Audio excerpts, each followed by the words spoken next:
Okay, let's unpack this. What if the ancient stories we often dismiss as primitive myths, all those incredible legends and religious tales from cultures around the world, what if they weren't just made-up fiction after all? Hmm. What if they actually contained deep, hidden knowledge, encoded for those who knew how to read it? That's exactly the radical premise we're diving into today. We're looking at excerpts from H.P. Blavatsky's foundational and, frankly, colossal work, The Secret Doctrine, Volume 1. Blavatsky's approach was pretty revolutionary for her time, wasn't it? And it still feels that way today. Definitely. She believed that all these ancient myths, legends, and sacred scriptures were actually containers for a lost universal wisdom. Right. But crucially, it wasn't written down in plain language. It was encoded in a special, universal symbolic system. Exactly. So our mission for this deep dive is to explore her fundamental ideas about how to interpret these symbols and myths. We'll look at some specific, powerful, universal symbols she analyzes. And then, get this, we'll examine a philosophical idea she presents that completely turns our traditional understanding of good and evil on its head. Prepare yourself, because this deep dive is definitely going to offer you a completely new lens through which to view symbols you might encounter every day. And it's going to challenge some really familiar ideas, you know? Blavatsky starts with a very bold assertion. She was convinced that no mythological story has ever been pure fiction, but that every one has an actual historical lining to it. That's a pretty strong stance, especially compared to how many scholars back in the 19th century saw myths. Oh, absolutely. They often viewed them as simple, primitive aberration, or even a kind of disease of language. Yeah, basically early confused human thinking. That was the common view. Right. Exactly. While she agreed with the idea that mythology was, a primitive mode of thinking used as a means of conveying facts, her unique addition was that there's more than just symbolic fact hidden within these stories. More how? Like what kind of facts? Take her example of the Egyptian moon being symbolized by a cat. Okay. Yeah. This wasn't just random. The cat's nocturnal vision and eyes reflecting light were symbolic of the moon's ability to illuminate the night.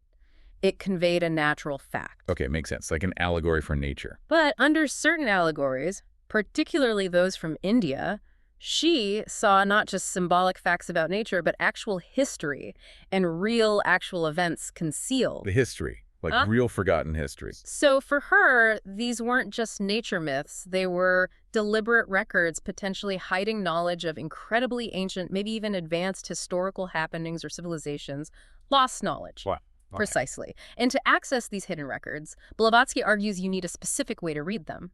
She draws on older esoteric traditions to make a key distinction between a symbol and an emblem. Okay, symbol versus emblem. How does she break that down? Well, a symbol, in her framework, illustrates a single specific idea. Think of it like a simple sign, pretty straightforward. But an emblem is much richer. It represents a larger series of thoughts. So an emblem is more complex, like a whole picture or story packed with meaning, a bigger package. Yes, exactly. An emblem is a concrete, visible picture or sign representing principles. It's not just random. It's designed to be recognizable by those who have received certain instructions. Initiates. Right. People in the know. Essentially, yes. Initiates who understand the system. It allows for complex ideas to be shown through layers of allegory. And she sees major religious texts this way, like the Bible or the Puranas. Completely. She classifies texts like the Indian Puranas and the Bible as written emblems. This is fundamental to her argument. These texts are not meant for literal reading. Right. They must be interpreted allegorically based on a structured system of understanding symbols. Which sounds like it requires a specific language to decode, a kind of code book. That's her core idea. She posits the existence of a universal, esoteric, or mystery language. The mystery language. She believes this was the original source wisdom from which all ancient theologies sprang, a single, unified science of the cosmos. And this language isn't simple to learn, right? It's not like picking up French. Far from it. She says it has 7 distinct dialects, or keys. 7 keys? Each key relates to one of the 7 fundamental universal mysteries or aspects of nature. So understanding a symbol or an ancient text fully means knowing the right key, or maybe even seeing how multiple keys unlock different layers, like layers of meaning. That's her analogy. She says every symbol is a many-faced diamond. A many-faced diamond. I like that. Each facet gives a different interpretation and connects to different sciences or levels of understanding. The problem, she argues, is that we've lost the keys. We've lost them. Or most people have. Modern scholars struggle because they're trying to read a complex, multi-layered code without the decoder ring, so to speak. Did she believe these keys were completely gone or just hidden? Not entirely gone, no.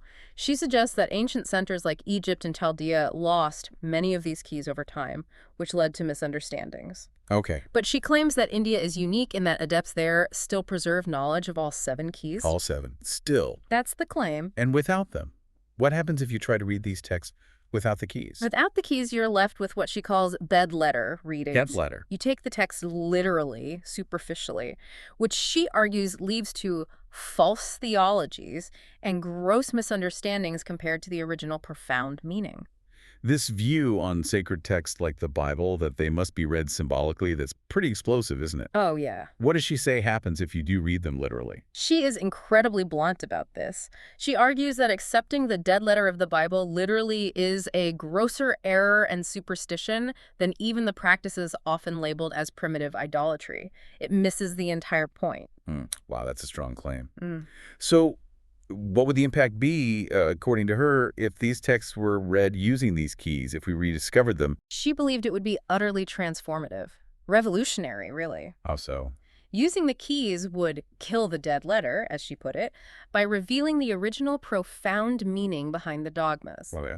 This wouldn't just change our understanding of religion. She thought it would revolutionize fields like anthropology, chronology. The sciences, too. Yes, and even how we view seemingly crude elements like phallic symbolism, which she argued had much deeper, non-literal meanings in the original system.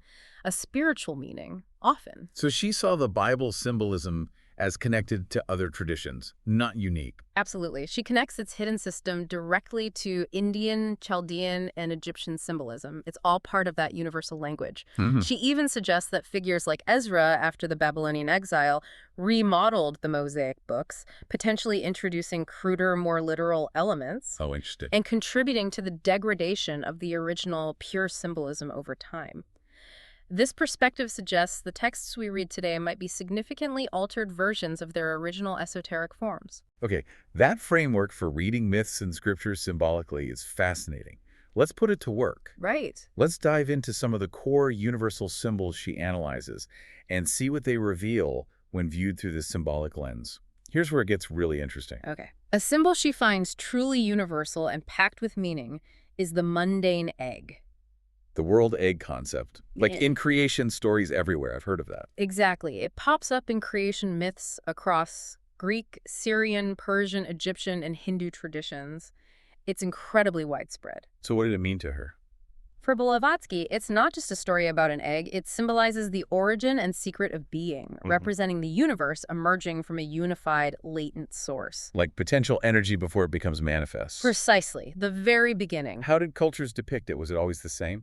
Often associated with creator deities, you have Brahma emerging from his golden egg, Ra in Egypt, or Phanes Eros in the Orphic tradition. The egg shape itself was key. The shape.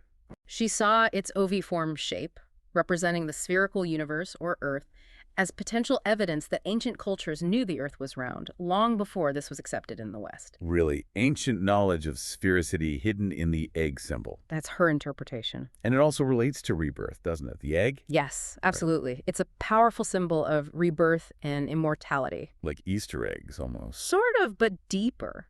Like the Egyptian egg of immortality, where the soul waits for rebirth in a state of rest and bliss known as devachan in theosophy. Okay. She even notes the symbolism of the vertical line representing the male, spirit uniting with the egg, female, matter in representations of the androgyne creator. 1 and 0. 10. Exactly. Suggesting it pointed to ancient knowledge of the number 10 and the decimal system. So it's a symbol holding layers of meaning about cosmic origins, ancient knowledge, and the cycle of life itself. Fascinating. What about the lotus? That feels like another very universal sacred image. Absolutely. The lotus is revered across cultures, Hindu, Egyptian, Buddhist, and even incorporated subtly into Christian symbolism, like the lily of the Annunciation, which she connects. Right. Blavatsky sees it embodying the productive powers of spiritual and physical nature. What does it symbolize specifically within her framework? What's the core idea? It symbolizes the entire universe unfolding or emanating from a hidden central germ,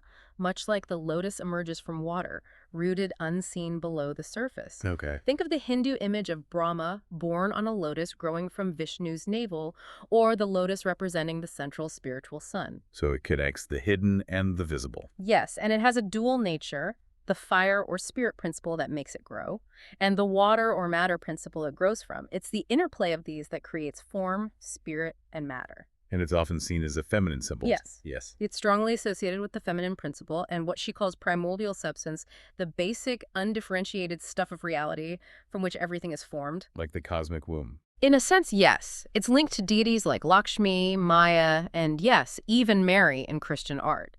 Philosophically, it represents the objective, visible world emanating from the subjective, unseen source. She wasn't keen on overly simplistic interpretations, was she? Like just reducing it to sex. No. While it clearly relates to generative power, she pushed back against reducing the lotus symbol solely to phallic interpretations.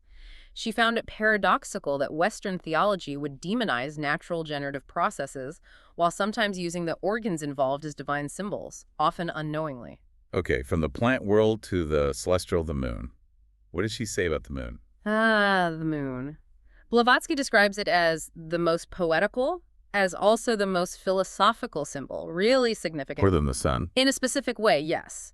While the sun is the life giver to the solar system, she argues the moon is uniquely the giver of life to our globe, Earth. The giver of life. But she also stresses its opposite nature, the dark side. Crucially, yes. Its fundamental character is duality. It's the giver of life and the giver of death. Life and death. This duality is seen in figures like the Greek Diana Hekataluna, representing different phases or aspects, celestial, terrestrial, and the mysterious chthonic underworld side. 3 aspects. And she connects this triadic nature to the concept of the Trinity. She views this triadic moon figure representing different aspects or phases, sometimes seen as mother, child, and adult male, as the prototype for the Christian Trinity. Really? The moon as the origin of the Trinity idea. That's her argument. She argues that later figures like Mary holding the infant, central to Mariolatry, are rooted in ancient lunar cults and their symbolism. She links the moon to a huge number of deities across cultures. Soma, Sin, Isis, even Jehovah and Mary. It's everywhere. The number 7 comes up a lot with the moon, doesn't it? Why 7? It does, and she sees a deep connection there. The sacredness of the number 7, found in traditions globally, is linked directly to the moon's phases, 4 7-day periods in a lunar month, about 28 days. She points to the moon's clear influence on physiological cycles, like menstrual cycles, gestation periods, which are often measured in multiples of 7 days or lunar months. So it governs cycles of life. Yes, this influence, calculated based on lunar cycles, formed the basis for ancient timekeeping and calendars across civilizations. It was fundamental. So it's not just a light in the sky, but a powerful force, an active force. Yes, she describes it as a complex occult force influencing life on Earth.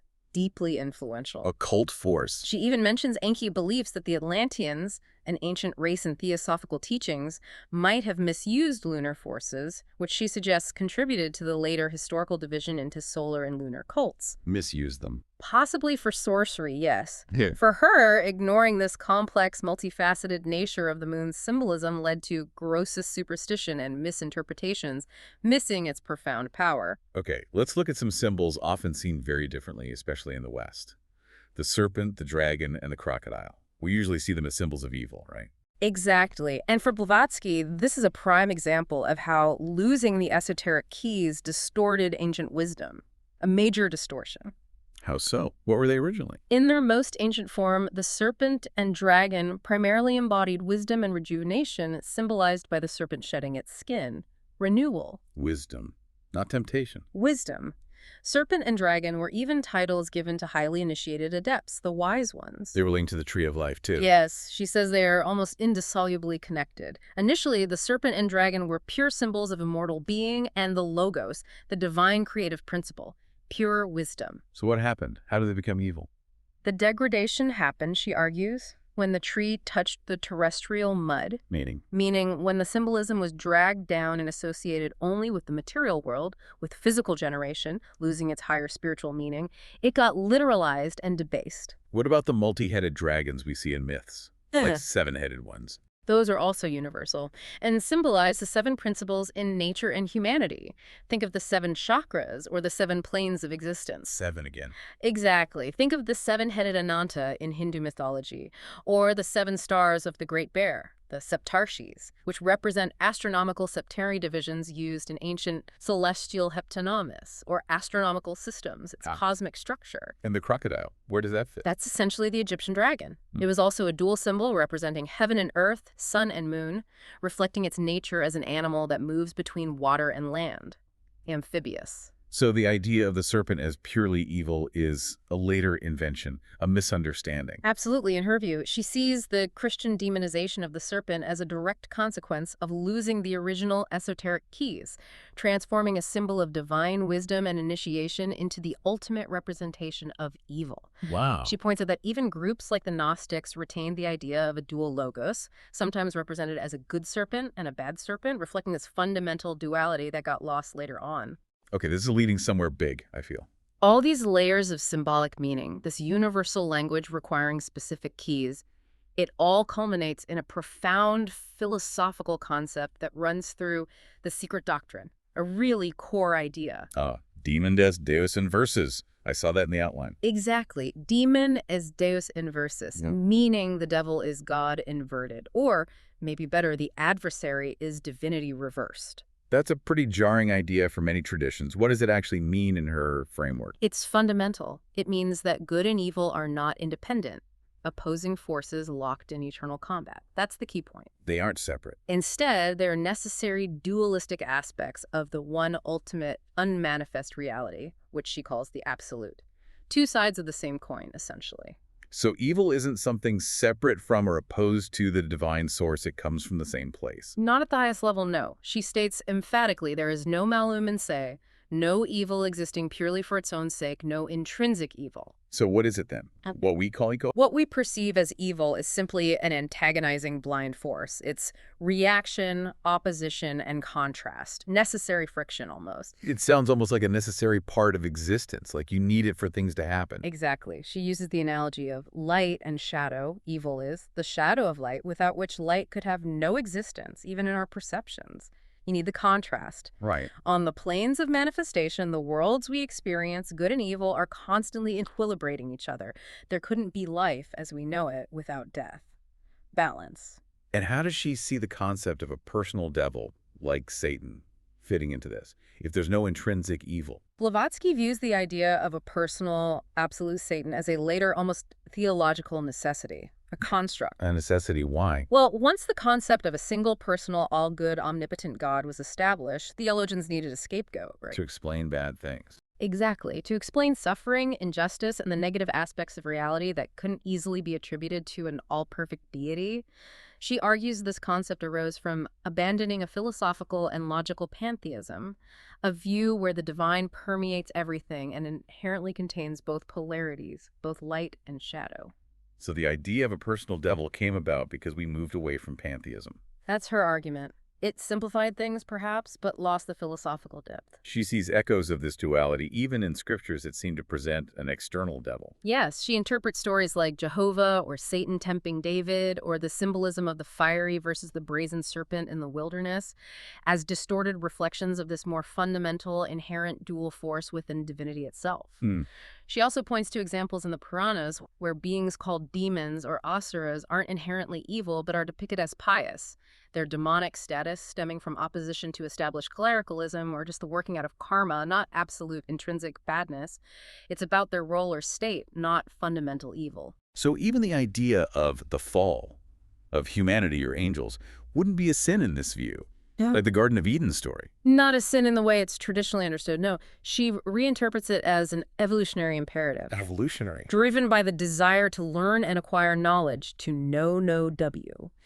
It's the necessary descent of pure spiritual energy into the material world to gain experience and evolve. Not a fall from grace, but a dive into experience. A necessary step in evolution. Yes. And is there a symbol that represents this ultimate duality for her, this demon-god idea. Yes, she points to the duality of the astrolight itself, the subtle energetic plane. The astrolight. In the Zohar, a Kabbalistic text, it's symbolized by the magic head, or a double pyramid. One pyramid of light pointing up, with a dark reflection below, and one pyramid of darkness pointing down with a light reflection above, interlocked. Light and dark reflecting each other. It's the ultimate visual of demon is Deus inversus, two inseparable aspects of one reality. So what does this all mean for us looking at it today?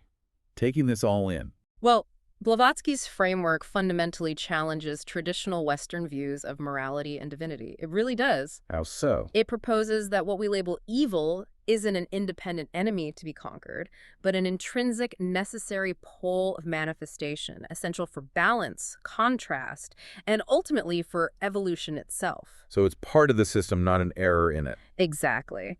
And the concept of a personal absolute devil is, in her view, a consequence of moving away from a more ancient, unified, and pantheistic understanding of the cosmos. It suggests the struggles we see in the world, and maybe even within ourselves, right, are not a battle between pure external forces, but the play of inherent dualities within a single complex reality. Wow. We've really taken a deep dive here. That's a lot to think about. It is. We started with Blavatsky's core, pretty radical idea that ancient myths and symbols aren't just primitive stories, but repositories of lost, profound knowledge. Hidden in plain sight. Accessible only through specific, largely forgotten symbolic keys. And we explored how some of the most universal symbols, the mundane egg, the lotus, the moon, the serpent, held incredibly rich, multifaceted meanings in this framework. Yeah. Meanings about cosmic origins, the forces of nature, the cycles of life, and the nature of wisdom itself, before these meanings, in her view, became degraded and misunderstood over time. Ultimately, her work presents a powerful argument that ancient wisdom traditions held a much more unified, profound view of the cosmos and humanity's place within it. A holistic view. All encoded in a symbolic language that the modern world desperately needs to rediscover to fully understand itself, perhaps. It's definitely a call to look beneath the surface, isn't it? Yeah. Which leaves us with this thought. If good and evil aren't absolute, warring external forces, but instead are necessary, dualistic aspects of one ultimate reality, like two sides of the same coin, what does that imply about your own understanding of morality, conflict, and the inherent forces at play in the world around you and even within you?